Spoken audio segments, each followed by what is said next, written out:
ধীরগতির pitch বলেই দেখা মিলে ভিন্ন মোস্তাফিজুর রহমানের। ব্যাটিং বান্ধব উইকেটে মোস্তাফিজ যতটা না সংগ্রাম করেন, মন্তর গতির পিচ পেলে ঠিক ততটাই ভয়ঙ্কর। চলতি বিশ্বকাপে মোস্তাফিজের দুর্দান্ত বোলিং বৈচিত্র্যই আশা দেখাচ্ছে বাংলাদেশকে। গতকাল নেদারল্যান্ডের ম্যাচে ডেথ ওভারে স্লোয়ার ডেলিভারিতে ভেলকি দেখিয়েছেন এই বাঁহাতি পেসার।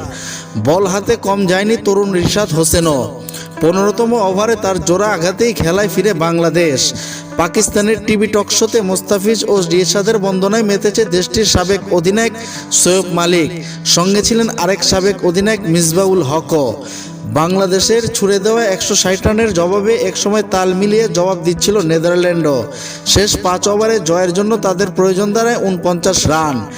এমন পরিস্থিতিতে নেদারল্যান্ডের আরও কোণঠাসা করে দেন রিশাদ ও মোস্তাফিজ। 4 ওভারে মাত্র 12 রান খরচায় মোস্তাফিজ তুলে নেন স্কট এডওয়ার্ডসের উইকেট, যেখানে তার 17 বলেই ছিল ডট। আর 4 ওভারে 33 রান খরচায় রিশাদের শিকার 3 উইকেট। হামিদ স্পোর্টসের অনুষ্ঠান দ্য ফ্লিক এ মোস্তাফিজকে নিয়ে মালিক বলেন, তাদের বাংলাদেশের বোলিং আক্রমণ দারুণ, বিশেষ করে এই ওয়েস্ট ইন্ডিজ কন্ডিশনে, যেখানে স্পিনারদের বড় ভূমিকা থাকে। বাংলাদেশের কাছে মোস্তাফিজ আছে, ওর স্লোয়ার বল যারা বেশি খেলেনি তাদের জন্য বোঝাটা কঠিন। সেটাই দেখা গেছে কালকের ম্যাচে। নেদারল্যান্ডের ব্যাটসম্যানদের জন্য স্লোয়ার কঠিন হয়ে গিয়েছিল, যে কারণে মোস্তাফিজ 4 ওভার বোলিং করে মাত্র 12 রান দিয়ে উইকেট তুলে নেন একটি।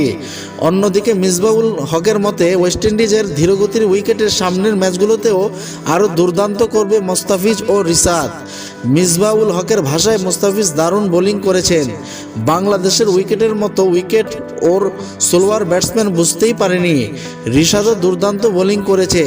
সামনের ম্যাচে জিতে ওরা সুপার 8-এ যদি যায়, ওয়েস্ট ইন্ডিজের তারা খুব কার্যকর হতে পারে, কারণ কন্ডিশনও তাদের জন্য মানানসই হবে।